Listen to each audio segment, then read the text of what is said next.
we're at the Hudson River Museum looking at a large watercolor by Winslow Homer. This is called the Shell Heap, and it was painted in the last decade of the artist's life. What I love about this painting is that we know Homer was a fisherman, and it shows two fly fishermen out on a creek near Homosassa, Florida, where he spent a lot of time near the end of his life. He would divide his time up between the coast of Maine in Prout's Neck and down in Florida. And here we see two gentlemen enjoying an activity that Homer spent a lot of time doing himself. This is on the Gulf Coast, so the west side of Florida. It's a large estuary with lots of wildlife. But this is Florida not built up the way it is now. This was a very rural place. I love that Homer specifically calls our attention to the pile of shells by calling the painting the Shell Heap. So they're coming near the shore, and they may have initially been attracted to this because fish would like to gather there around these piles of shells, which were middens that were evidence of the residence of Native Americans, Florida's first residents, and here particularly it could have been the Calusa. And Homer was probably quite aware of this and thus is calling our attention to this for its historical significance, but also because he knows this is a likely place for him to fish. So he's got two levels of interest. When we think about the work of Winslow Homer, we generally think about oil paint, but this is watercolor. In earlier centuries, when people were using watercolor, it was largely because it was easily portable and could be used to sketch outdoors. But there was a real movement in the late 19th century for watercolors to be developed as artworks in their own right. You really see Homer embracing that. And I love the way that the watercolor medium is so fluid here that you're kind of imagining the humidity of Florida and this perfectly smooth body of water. And here, to me, it contrasts with the oils where the ocean is threatening. It's this primal clash of the ocean waves wearing away the rocks, and this is something eternal, and man is very ephemeral. And here, it's a quiet moment of reflection and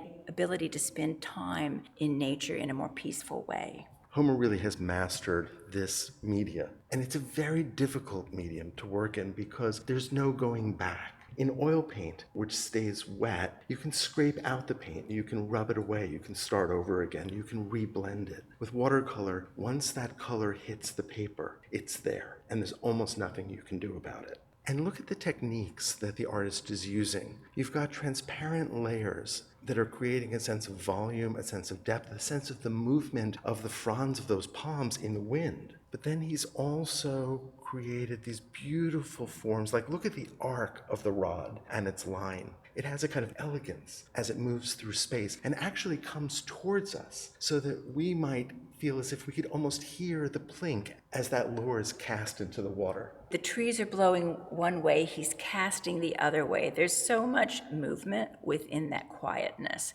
And I was thinking about something he said about loving to paint outdoors. That was another thing that he did love about watercolor, the immediacy of painting on the spot as opposed to making a sketch and going home, to be inside, out of nature while you're making your finished painting. And you get the sense of the brilliance of the light that he was seeing at this moment. The shells are largely the white of the paper that is left untouched. And so instead of painting white on top, he's actually just created what is known as a reserve. That is, he's painted around them. He's painted the shadows. You can also see that in the trunk of the palm tree. But then look at that little splash of gray that so cleverly defines the shadow cast on the trunk of that palm by the foliage just in front of it, constructing immediately this sense of depth. And then if you look even more closely at the reflection of the boat in the water, you can see an almost scumbled quality. That's probably the result of the artist having